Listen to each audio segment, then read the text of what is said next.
So we're up to page Gimel in Akdama of the Mesifta to the Sefta Tmura, and we're up to Os Beis, but we're on page Gimel, and it's called Isra HaTmura.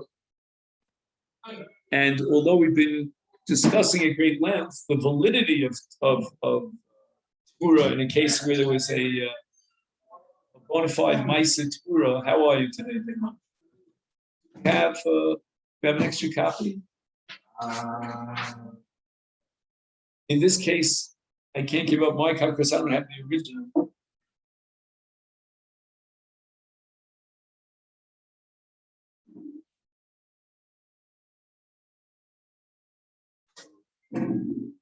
I'll move slowly. And there's something called a Maisa Tmura. He's got one Behemas Kodesh, let's say it was a carbon Ola. He has a Behemas Chulin, and he says, Harei Zu, pointing to the Chulin, Tmuras Zu. And his intention, his goal was to transfer the Kedusha from one animal to another animal. Hopefully he's gaining financially. But anyway, he violates a law by doing so. And the first animal, which was Behemas Kodesh, remains a Behemas Kodesh. So he didn't gain anything. He tried to. So this is what's called the shogeg. He didn't realize that, that he wasn't allowed to do this and that it's not even valid. But he does gain one thing. I mean, if you look at it in that perspective, not a financial gain, but the second behemah, meaning the behemas chulin, does become kodesh. So now he has two korbanos, and he'll get credit for two korbanos, but he violated the law of Tmura. And what we're going to study today is, what is the source in the Torah for the Isur law of Tmura? What's the law of Tmura? I think he's over the law of Tmura because the Torah prohibits it. But if you ask me why the Torah prohibits it, I think that belongs to what we call Pnimius HaTorah. In other words, we don't always know why the Torah prohibits like mixing wool and linen in one beged, or why the Torah prohibits eating chazan. I mean, the Rambam tried to say the Torah prohibited because it's not healthy, but I'm not sure if pig's meat is any worse for your system than any other meat. I don't know. But in any event, the Torah prohibits this. Maybe you could say it's an insult to the Behemas Kodesh that he tried to remove its Kedusha. Again, we're talking about a Tomin, meaning that there's no blemish. If the animal is blemished and it's excluded, it's disqualified in the Mizbeach, then you're not insulting it if you do pigeon. But we're talking about a Behemah that should be brought on the Mizbeach. And for the attempt that he made, I'll give you another example. This is only true according to Rabbi Akiva. We don't pass it like it. But according to Rabbi Akiva, if a man marries a mamzeres, he violates a law, a lotaseh of mamzeres lotova b'kal Yisrael, but the marriage is not valid. He gains nothing, according to Jewish law. Because Rabbi Akiva, she does ain't kedushin tosim b'chai b'lav. Right, we pass in that ain't kedushin tosim b'chai b'krisis, but I'm just giving you one example. Let's say, if I would try to sell you my field during Shemitah, or maybe during Yovel, let's leave out Shemitah, I might violate a law of an Isur.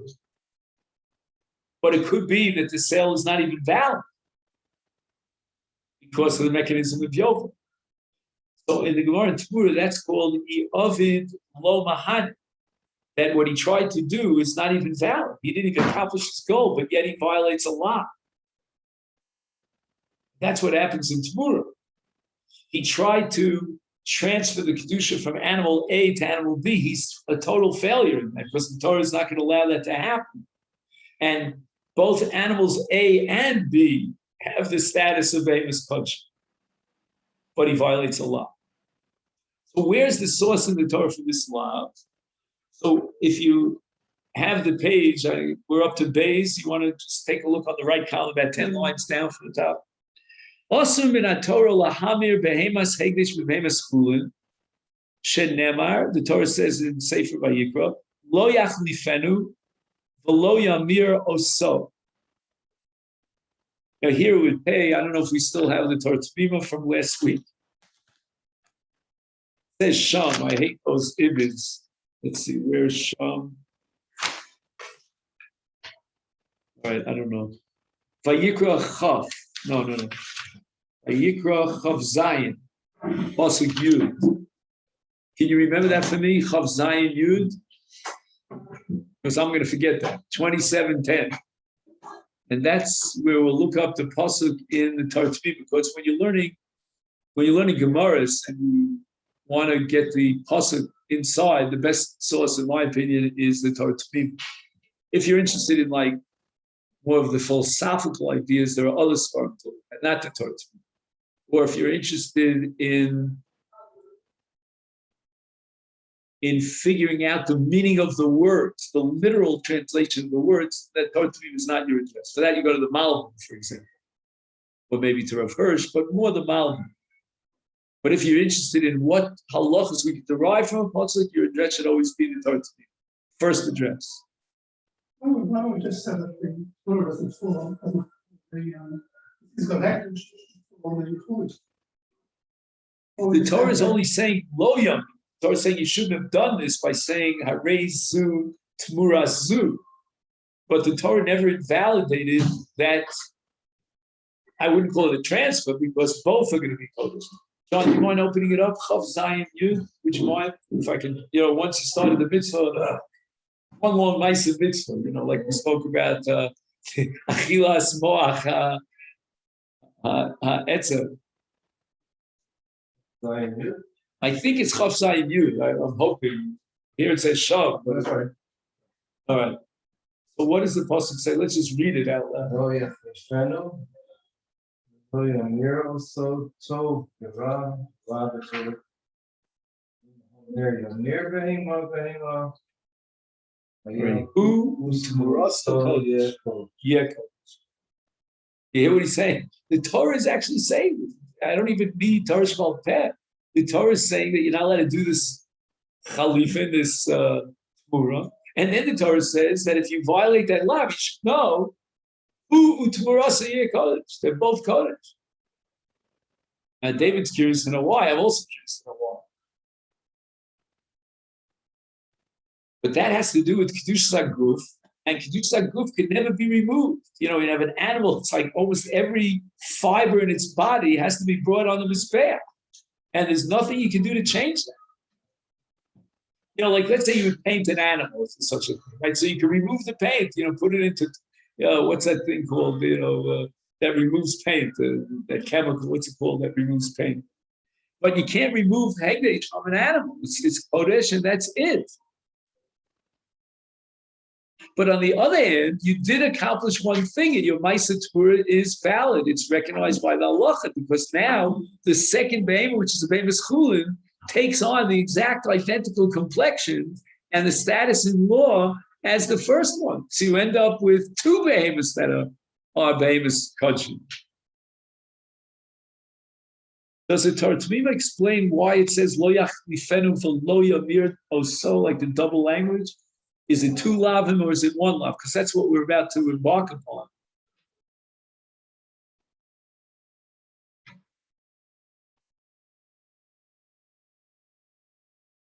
This I'm not sure. This is from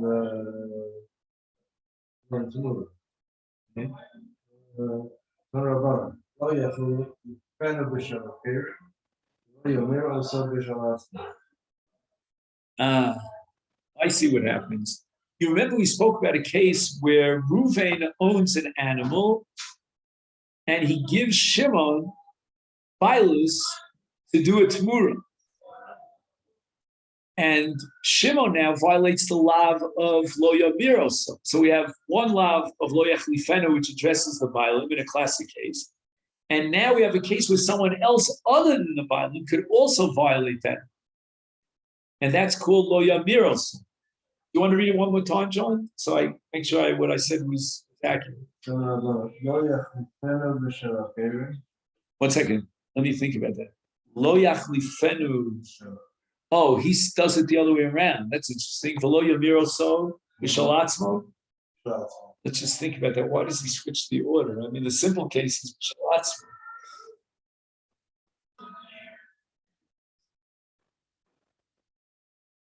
I don't know.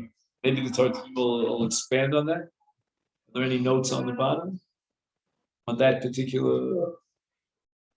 Oh, you mean it's extensive? I can see on John's face, like you're going to have me reading it for the next month. No, it's half. Half. Which half? That first half or the second?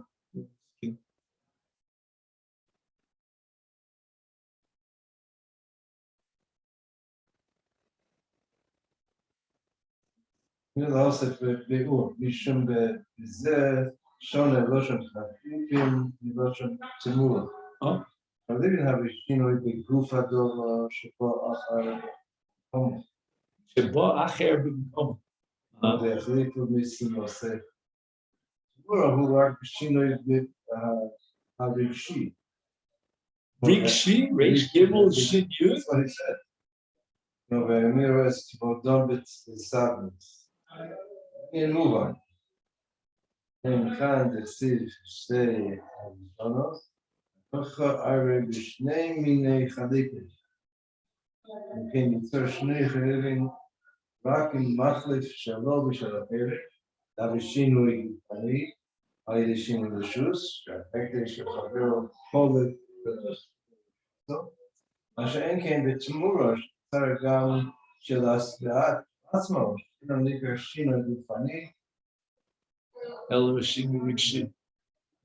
באופן הכי אחר, כלומר, רק באופן כזה שיכול לאכול כל הערוץ של העמר, בהמתו יום וחומר, ויובו יומר.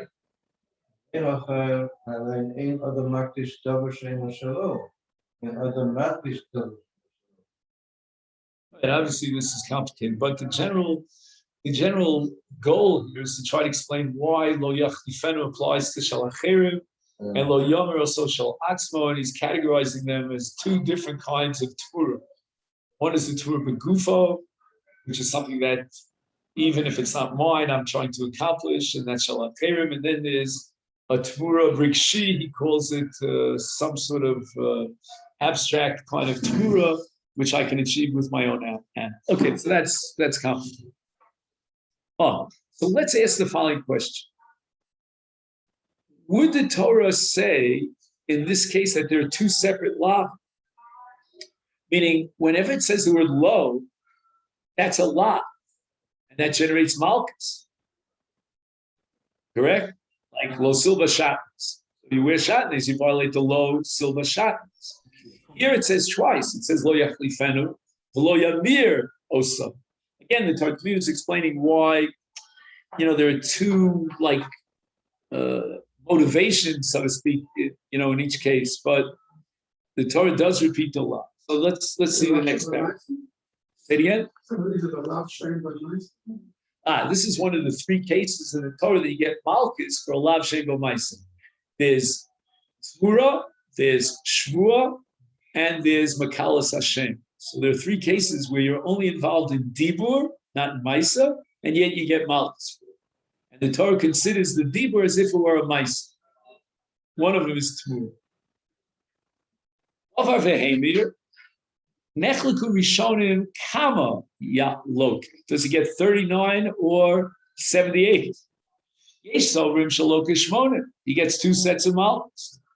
Lefisha shnei lavim memru b'pasul. Okay, in the footnote he quotes, what does it say, Chavav? It's a little bit hard for me to read it. Tosfos, okay? Tosfos with Piritz Rishon. Apparently Tosfos has two opinions.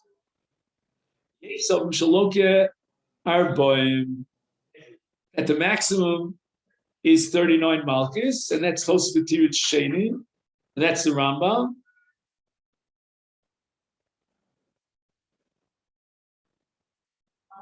He says, Re'ei kisvei agriz, herech bazeh lokim, kefi ribui halav. I don't know what that means.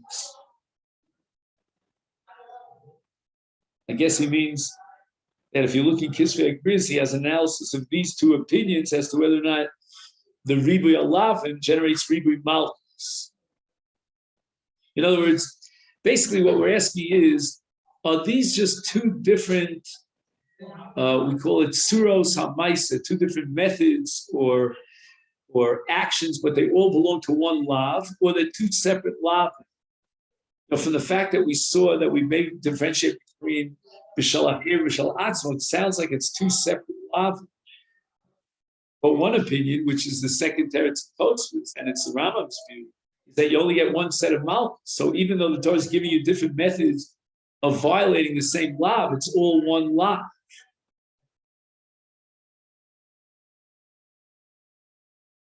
Like, take, for example, if a person violates the Shabbos, right, with one malach, he only gets one set of malchus if he had asroch malchus.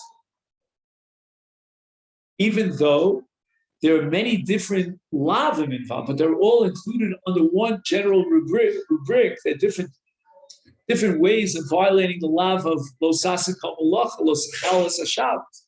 So you can do chilul Shabbos in many different methods, many different ways, but they all come back to the same general lav. It's all one, so to speak, umbrella organization. Well, that's something else. Yeah, for sure. Yeah, if he does bishul and another bishul with a hasra in between, he'll get two sets of malchus.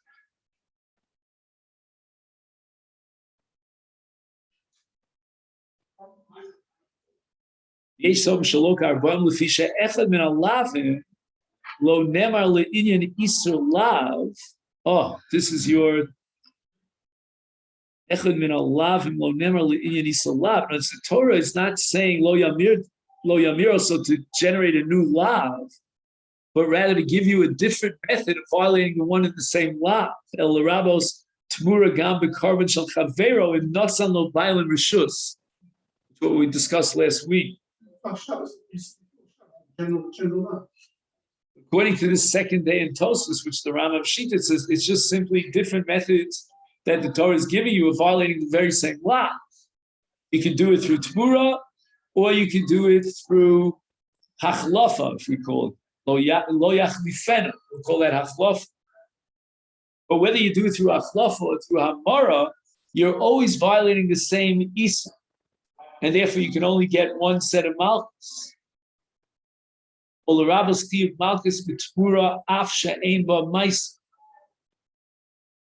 did the Torah have to give you a second lav in order to teach you that you get malchus? Had you only had one lav, you would apply the general rule of lav shem b'maisa ein lokin alav. But this is an exception. And how do we know it's an exception? Because the Torah added v'lo yamir oso. And what is this footnote here? Of Zion is the footnote? Where is Chav Zion?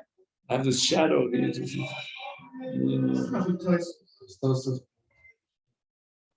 So that's what we read before.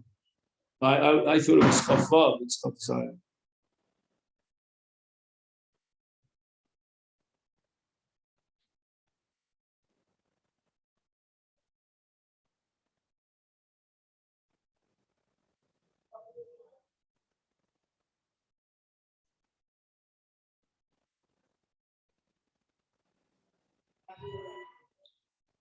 So it comes out now that the Torah repeats this lav, and you can interpret it in the following ways. One way is to say that the Torah is telling you that you violate two lav. You get two for the price of one. So you only did one tmura, but you violated two lav, and you're going to get 78 malchus. The other way is interpreting it is that the Torah is giving you two different lav. One lav is for Hu Atzmo, and the other is for Nasan Rishus Lacherim, and the Acherim did the two. And the third way of learning the double language is to teach you to get Malchus, even though it's a Lav Shem Bo Mais. So if you take the last two interpretations, then you only get maximum 39 Malchus. There's only one set of Malchus, because there's only one Lav. There may be different people or different situations to which you violate. But if you go with the first definition, then the Torah is actually telling you that with one Maisa Tmura, you violate two Lav, and you get two sets of Malchus. We have other examples of that. The Gemara very often uses the phrase lavar ola b'shnei lav, which means you get two malchus. Whenever the Torah repeats itself in a lav, you have two options. Either the repetition is coming to be marvelous something that you wouldn't have known, or the ribu is coming to tell you that you actually violate two lav and you get two sets of malchus. So Tmura is a classic example of two lavim, and the issue is whether the two lavim or there's only one lav. The next paragraph is Shogeg Kivmezi.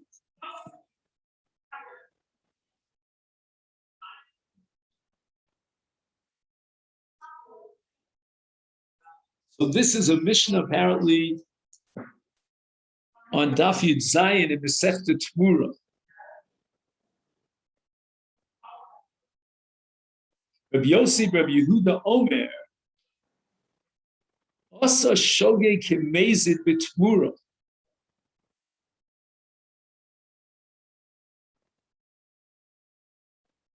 I'm not sure what shogeg means here. Usually, shogeg means one of two things. Either he forgot or he never knew. So never knew is called Omer Mutter. Nobody ever taught him. Imagine the Gemara has a possibility in Shabbos that he never knew about Shabbos. He was brought up in a monastery. Never heard of Shabbos. That's not the classic shogeg in Shabbos, which is shachar. He forgot that today is Shabbos.